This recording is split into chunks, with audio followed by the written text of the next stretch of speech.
নমস্কার আমার প্রিয় ইউটিউব পরিবার, তোমরা সবাই কেমন আছো? আশা করছি তোমরা সবাই অনেক ভালো আছো, সুস্থ আছো। আমিও ভালো আছি। আমি সুপ্রিয়া, আমি তোমাদের সবাইকে আমন্ত্রণ জানাই নাসিকের ঘরকন্যার আরেকটি নতুন ব্লগে। যে প্রান্ত থেকে আমার ভিডিওটি, আমার ব্লগটি দেখছো, আশা করছি তোমরাও সবাই অনেক ভালো আছো। 2 দিনের মধ্যে আজকে হলো লাস্ট দিন। আজকে আমাদের হোটেল ছাড়তে হবে, আর আজকে কিন্তু অনেক জায়গায় ঘোরার আমাদের প্ল্যান আছে। ওই জন্য সকাল সকাল স্নান টান করে আমরা কিন্তু 4 জনই বেরিয়ে পড়লাম বাসি মুখে। তো সাউথের লেখা কেন? সকালবেলায় বাসি মুখে বেরালাম, ভাবলাম চা খাবো, চায়ের দোকান খুঁজছি। জানো তো বন্ধুরা, আমার না বড় রেস্টুরেন্ট কিংবা বড় হোটেলের চা খেতে একদমই ভালো লাগে না। আমার সবসময় রাস্তার আশেপাশে ছোট ছোট দোকান থাকে, সেসবের চা খেতে বিশাল ভালো লাগে। এর যে কারণটা হলো, বড় দোকানের চা নিয়ে আসতে ঠান্ডা হয়ে যায়, ছোট দোকানের চা কিন্তু গরম থাকে। যথারীতি চা খাওয়া হয়ে গেল, তারপরে আসলাম একটা সাউথ ইন্ডিয়ান দোকানে। খুব কম দামে, যাই নেবে 10 টাকা। বড়া আছে, উত্তাপাম আছে, মেন্দু বড়া আছে, অনেক কিছু আছে, ইডলি ধোসা, যাই নেবে 10 টাকা প্লেট। তো যথারীতি এখানে 4টে প্লেট অর্ডার করা হলো। তো এখান থেকে আমরা খাওয়া শুরু করলাম আজকে সকালের ব্রেকফাস্ট। শিরডি আসলে অবশ্যই কিন্তু সাউথ ইন্ডিয়ান ফুড একবার খেয়েও, খুব অল্প দামে অল্প পয়সাতে কিন্তু ভালো জিনিস পাওয়া যাবে। খাওয়া শেষ, এবার আমরা রওনা দিচ্ছি অন্য এক গন্তব্যস্থলের জন্য। যথারীতি আমরা চলে আসলাম, এই দেখো কোথায় আসলাম, দেখলেই তোমরা বুঝতে পারবে, ওয়েট অ্যান্ড জয়, যেটা শিরডির একদম কাছাকাছি আছে। মানে শিরডির মধ্যেই সাইবাবা মন্দিরের কাছাকাছি। আসতে মোটামুটি 15-16 মিনিটই লাগলো, বেশি দূরে না। আর এই জায়গাটায় কিন্তু এন্ট্রি ফি বিশাল বিশাল, মানে অত্যাধিক। আমি তো কাল রাতের থেকে প্ল্যান করে আছি আমি স্নান করব না, এরা 3 জন স্নান করবে। তা যথারীতি 3 জনের টিকিটই নেওয়া হলো। আমি ভাবলাম আমি তো একটু ভিডিও নেব, মনে হয় আমার জন্য আর এন্ট্রি ফি লাগবে না। কিন্তু দেখলাম আমার ধারণাটা ভুল, পুরো এন্ট্রি ফি দিতে হবে, সে তুমি স্নান করো আর না করো। তাই বললাম এত দাম দিয়ে এন্ট্রি ফি দিয়ে ভেতরে ঢোকার কোনো দরকার নেই। ওর থেকে ভালো আমি বাইরের একটু ভিডিও নিয়ে কারোর একটা জায়গায় বসে আমি ভিডিও এডিট করে নিই। যথারীতি সেই প্ল্যানই কিন্তু আমি করলাম, আর তাই হলো। 3 জন চলে গেল স্নান করতে, আমি সামনের দোকানটাতে বসে দিব্যি একটা ভিডিও এডিট করে নিয়েছি। স্নান করে ঘন্টা 2 পরে আসলো 3 জন। তারপরে আমরা আবার চলে আসলাম খেতে সাইবাবার মন্দিরে, মানে সাইবাবার প্রসাদ। আজ কিন্তু প্রসাদের মেনুটা পুরো আলাদা। এখানে কিন্তু সকাল দুপুর রাত্রি সব সময় রান্না চলে। সেই সকালে কখন থেকে রান্না হয় কখন শেষ হয় আমি কিন্তু আজ পর্যন্ত জানি না। আজকের মেনুতে আছে রুটি, ভাত, সাম্বার, সুজি তো আছে, বেগুনের একটা তরকারি আর একটা ছোলা আলুর তরকারি। এই হলো আজকের দুপুরের মেনু। রান্নাটা কিন্তু খুব সুন্দর হয়েছে, মানে বাচ্চা থেকে বড় বুড়ো সবাই কিন্তু এই রান্না খেতে পারবে, মানে বুঝতেই পারছো। যথারীতি খাওয়া শেষ, এবার মনে হচ্ছে একটু আইসক্রিম খেতে। তো যথারীতি যখন আমরা বাইরে আসলাম, একটা সামনে দেখলাম আইসক্রিমের দোকান আছে, ওই জন্য আমরা তাড়াহুড়ো করে আইসক্রিমের দোকানে আমরা কিন্তু ঢুকে পড়লাম। দোকানে গিয়ে দেখলাম আমরা যে আইসক্রিমগুলো চাইছি সেই দোকানে সেই আইসক্রিম স্টক শেষ হয়ে গেছে। যথারীতি ওখান থেকে আমরা বেরিয়ে পড়লাম। আর আমার মেয়েরা বলছে মাম্মা কখন আইসক্রিম দেবে। আর গরমটাও কিন্তু বাইরে প্রচণ্ড। আর মন্দিরে যেখানে প্রসাদালয় তার ঠিক বাইরেই আছে আইসক্রিমের একটা দোকান, এখানেও কিন্তু যথারীতি অনেক ভিড়। তা আমার কর্তামশাই আইসক্রিম খাবে না, আমার মেয়ে দুটোর জন্য আমি নিলাম চকোবার আর আমার জন্য একটা কুলফি। আইসক্রিমের দোকানের পাশেই কিন্তু বড় অনেক দোকান আছে, ছোটোখাটো দোকান, বড় দোকান, অনেক কিছুই কিন্তু সাজানো গুছানো, যেরকম মন্দিরের আশেপাশে থাকে ঠিক সেরকম। কখন যে খোলে আর কখন যে বন্ধ হয় সেটাও কিন্তু আমি আজ পর্যন্ত জানলাম না। যাই হোক, আমরা সবাই মিলে গাড়ির মধ্যে উঠে বসলাম। ওঠার পরে যথারীতি আমরা কিন্তু রীতিমতন আইসক্রিম খাচ্ছি। আমি কিন্তু বন্ধুরা আইসক্রিম কামড়ে কামড়ে খাই, আমার জন্য আইসক্রিম কামড়ে খেতেই বেশি ভালো লাগে। আইসক্রিম খেতে খেতে চলে আসলাম আমরা হোটেলে, কেন কি হোটেলটা তো ছেড়ে দিতে হবে, টাইমিংও হয়ে গেল। ওই জন্য একবারে জিনিসপত্র নিয়ে কিন্তু হোটেলটা ছেড়ে আমরা চলে আসলাম।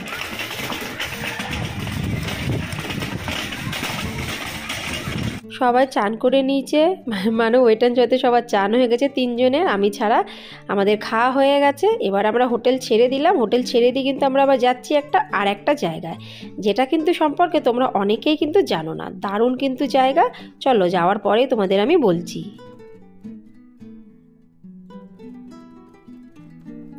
চলে আসলাম আমরা শিরডি সাইবাবার থিম পার্ক।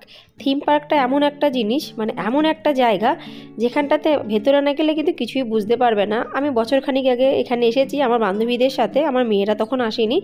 ওই জন্য আমার আজকে আর যাওয়ার কোনো ইচ্ছা নেই, কারণ একই জিনিস দেখাবে। তো ভাবলাম যে না, আমি বাইরেই বসে থাকি। আর তার থেকেও বড় কথা, এন্ট্রি ফিটা কিন্তু অনেকটাই বেশি।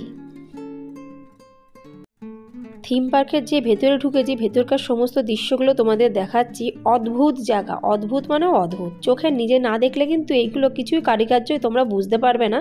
তাও যতটুকু দেখানো সম্ভব আমার দ্বারা আমি কিন্তু ততটুকু তোমাদের দেখানোর চেষ্টা করছি। মানে অদ্ভুত, প্রত্যেকটা জায়গায় আলাদা আলাদা আলাদা আলাদা কিন্তু খচিত করা আছে। এত ভালো লাগছে যেন মনটা মনে হচ্ছে শুধু দেখেই যায় আর দেখেই যায়। ওই জন্য কিন্তু আমি বারবার বিভিন্ন অ্যাঙ্গেলে বিভিন্নভাবে কিন্তু আমি দেখছি, ভিডিও নিচ্ছি, আর তোমাদেরকে আমি কিন্তু সেইগুলো দেখাচ্ছি।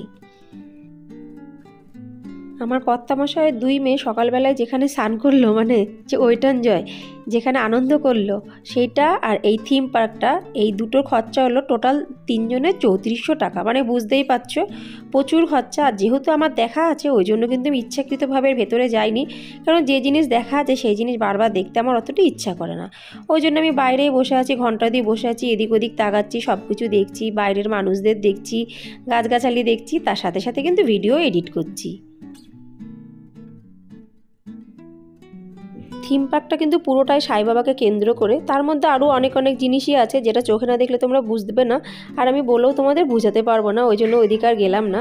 যথারীতি সমস্ত সব দেখা হয়ে গেছে, অনেক কিছু দেখলাম, বসলাম, ভিডিও এডিট করলাম, বেশ ভালো লাগলো। আর এদের 3 জনেরও আসার কিন্তু মোটামুটি সময় হয়ে গেছে। আমি এখানে বসে আছি মোটামুটি 2 ঘন্টার উপরে হয়ে গেছে। যথারীতি ওখান থেকে বেরিয়ে পড়লাম, সামনেই দেখলাম একটা চায়ের দোকান, সেখান থেকে চা আর একটা বিস্কুট নিলাম। অনেকক্ষণ বসে আছি একা একা বোকার মতন, একটু চা না খেলে ভালো লাগে। আর কিন্তু কেউ চা খায়নি, মানে আমার কর্তামশাই খায়নি। কর্তামশাই শুধু বলছে যে তুমি কেন গেলে না। আমি কি করতে যেতাম বন্ধুরা, আমার তো দেখা হয়ে গেছে। চা খাওয়ার পরে কিন্তু আমরা রওনা দিলাম ঘরের উদ্দেশ্যে। যেতে যেতে সাই বাবার একটা বিশাল বড় মূর্তিও কিন্তু তোমাদের আমি দেখালাম। এখানে প্রত্যেকটা হোটেল, প্রত্যেকটা ছোটোখাটো জায়গা, সমস্ত সব কিছু কিন্তু সাইয়ের নামে স্টার। যেতে যেতে আকাশটা বেশ কালো হয়ে আসলো হঠাৎ করে, আর ঝমঝম করে কিন্তু বৃষ্টিও শুরু হয়ে গেল।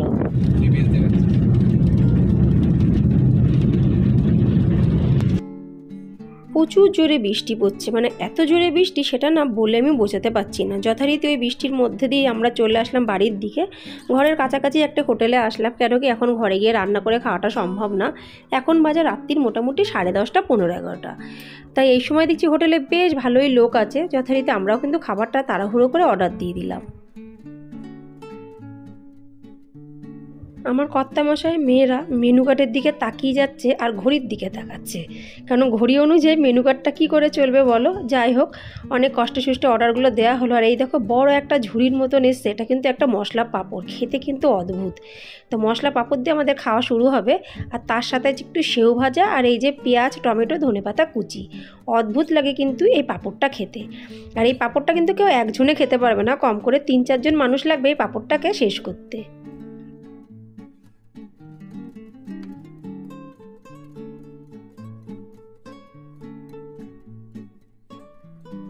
তারপরে দিয়ে গেল ওই সবুজটা পুদিনার চাটনি, আর এই লালটা হলো কাঁচা লঙ্কা, রসুন আর বাদামের চাটনি। দুটো চাটনির মধ্যে কিন্তু আমি কোনোটাই কিন্তু খাই না। আর তার সাথে সাথে আছে নান আর পনিরের একটা সবজি। মোটামুটি আমরা হোটেলে গেলে কিন্তু পনিরের সবজি একটা যে কোনো একটা কিন্তু অর্ডার দেওয়া হয়, আর তার সাথে নান অর্ডার দেওয়া হয়। মোটামুটি রান্না কিন্তু বেশ ভালোই করে এই হোটেলটাতে। আমরা খাচ্ছি আর ভাবছি বাড়িতে যেতে হবে, বাড়িতে গিয়ে কত কষ্ট। মানে যে 2 দিন এত পরিমাণে ঘুরলাম তার তো একটা কষ্ট আছেই, সেটা কিন্তু না। 2 দিন ঘোরার পরে যে ঘরে গিয়ে কী অবস্থা হবে সেটারই কিন্তু মেন কষ্টের কথাটা আমি খাচ্ছি আর ভাবছি। বৃষ্টি কিন্তু এখনও থামেনি, রিমঝিম বৃষ্টি কিন্তু হয়েই চলেছে।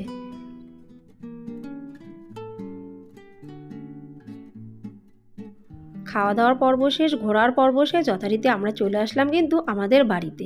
বাড়িতে আসার পরে ভাবছি ইস কি আনন্দটাই না হলো। আর 2 দিন যদি থেকে যেতাম, কম করে যদি একটা দিনও থাকতাম তাহলেও কিন্তু বেশ হতো, কিন্তু উপায় নেই। ওই জন্য যথারীতি আসতেই কিন্তু হলো বাড়িতে। এখন বাজে রাত্রির 1:45। চলো তোমাদের ঘড়িটা দেখাচ্ছি। তো আজকে সেই 6:30 থেকে সকাল এই রাত্রি 1:45 পর্যন্ত ব্লগটি কেমন লাগলো অবশ্যই আমাকে কমেন্টসে জানাইও। ভালো লাগলে লাইক, সাবস্ক্রাইব, শেয়ার, কমেন্টস করতে কিন্তু একদমই ভুলো না। আবার দেখাবে তোমাদের সাথে পরবর্তী ব্লগে। ততক্ষণের জন্য নমস্কার।